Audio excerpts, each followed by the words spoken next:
तर स्वदेशी बनावटीच्या MIGM माइनची समुद्रात यशस्वी चाचणी घेण्यात आलेली आहे। भारतीय नौदलाच्या समुद्राखालील युद्ध क्षेपणास्त्रांमध्ये वाढ झाली।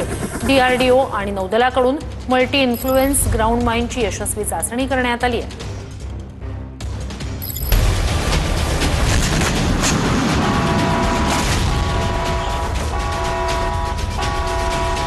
MIGM माइनची समुद्रात यशस्वी चाचणी। अंडर वॉटर कारवायांसाठी भारताची ताकद वाढणार। DRDO आणि भारतीय नौदलाद्वारे बहुउद्देशीय भूसुरुंगाची चाचणी झाली।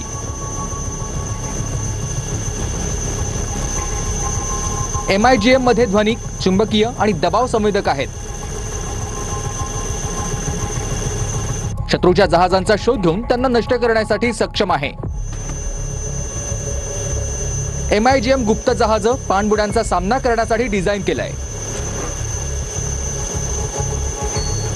प्रतिबंधात्मक क्षमता, परिचालन सज्जता बळकटीसाठी महत्त्वाचा टप्पा आहे।